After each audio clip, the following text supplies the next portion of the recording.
22 फरवरी को लखनऊ में एक प्रेस कॉन्फ्रेंस में समाजवादी पार्टी और कांग्रेस के बीच सीटों के बंटवारे की घोषणा के साथ ही इंडिया गठबंधन उत्तर प्रदेश में प्रत्येक साथी के लिए सीटों की घोषणा करने वाला पहला बड़ा गठबंधन बन गया। दूसरी ओर एनडीए गठबंधन आश्चर्यजनक रूप से अपने सहयोगियों के बीच सीट बंटवारे में पिछड़ता दिखा। ओम प्रकाश राजभर के नेतृत्व वाली एसबीएसपी, संजय निषाद के नेतृत्व वाली निषाद पार्टी, अनुप्रिया पटेल के नेतृत्व वाले अपना दल और जयंत चौधरी के नेतृत्व वाली आरएलडी। एनडीए में सीट बंटवारे को लेकर जयंत चौधरी की नाराजगी के अफवाहों के बीच ही दो महत्वपूर्ण सवाल सामने आए।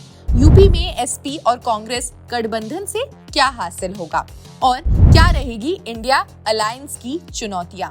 तो उत्तर प्रदेश में समाजवादी पार्टी और कांग्रेस के बीच तो गठबंधन हुआ। सपा और कांग्रेस के लिए अगली चुनौती प्रचार अभियान के लिए जमीन पर समन्वय सुनिश्चित करना है और लोकसभा चुनाव में एक दूसरे को वोट ट्रांसफर करना। स्थानीय नेताओं ने कहा कि उन्हें अभी तक शीर्ष कमान से कोई निर्देश नहीं मिले हैं कि गठबंधन जमीन पर कैसे काम करे।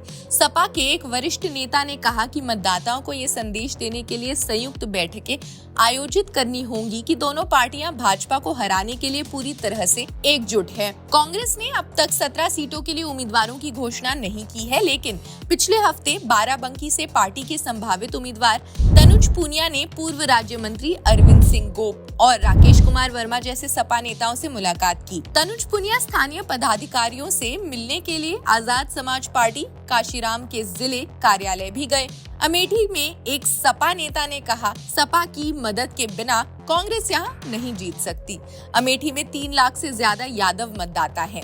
अगर कांग्रेस को यहाँ जीत हासिल करनी है तो उसे अपने कार्यकर्ताओं से ज्यादा सपा का ख्याल रखना होगा। रायबरेली में एक सपा नेता ने कहा कि हम अपने कार्यों के संबंध में पार्टी नेतृत्व के निर्देश का इंतजार कर रहे हैं। प्रदेश कांग्रेस के एक नेता ने कहा कि समन्वय समितियों की मांग वरिष्ठ नेताओं के सामने रखी गई है। कांग्रेस प्रवक्ता सुरेंद्र राजपूत ने कहा कि कोई चुनौती नहीं है। पार्टी के सभी नेता और कार्यकर्ता जीत के लिए हर संभव पहल कर रहे हैं। उन्होंने कहा कार्यकर्ताओं को एक दूसरे से मिलने के लिए भी भेजा जा रहा है।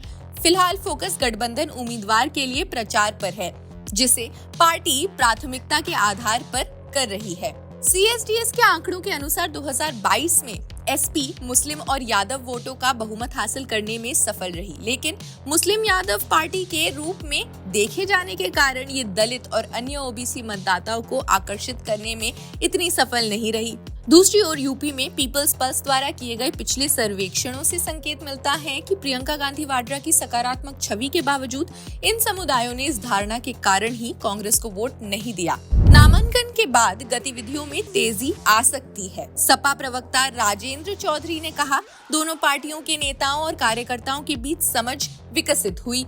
सभी 17 सीटों पर कांग्रेस प्रत्याशियों की जीत सुनिश्चित करने के लिए सपा की पूरी टीम पूरी निष्ठा से काम करेगी। उम्मीदवारों के नामांकन दाखिल करने के बाद ही गतिविधियों में तेजी आएगी। अगर हम आसानी से समीकरण समझे तो अगर कांग्रेस को भी शामिल किया जाए तो 2022 के विधानसभा चुनाव में अखिलेश यादव के नेतृत्व वाले महागठबंधन का वोट शेयर 38.5% से ज्यादा ही था। ये राज्य की 80 लोकसभा सीटों में से लगभग 30 के बराबर है। हालांकि भारत की फर्स्ट पास्ट द पोस्ट प्रणाली में वोट प्रतिशत के लिए सीटों के बराबर नहीं है। एक पार्टी को पूरे राज्य में वोट मिल सकते हैं जो कुल मिलाकर प्रभावशाली दिख सकते हैं, लेकिन फिर भी एक भी सीट जीतने में असफल हो सकते हैं। 2014 के लोकसभा चुनाव के दौरान यूपी में बहुजन समाज पार्टी का प्रदर्शन इसका एक उत्कृष्ट उदाहरण है, क्योंकि पार्टी कुल वोटों का 19.77% वोट पाने के बावजूद भी एक भी सीट जीतने में विफल रही। इस परिदृश्य में जीती गई सीटें या लीड का तर्क अनुमान लगाने के लिए अधिक उपयुक्त प्रतीत होता है। खैर, इस खबर में बस इतना ही। आपको क्या लगता है आने वाले चुनावों में क्या होने वाला है इंडिया गठबंधन का? आप हमें कमेंट सेक्शन में अपने व्यूज जरूर बताएं। बाकी देश दुनिया की खबरों के लिए जुड़े रहिए जनसत्ता के साथ। शुक्रिया।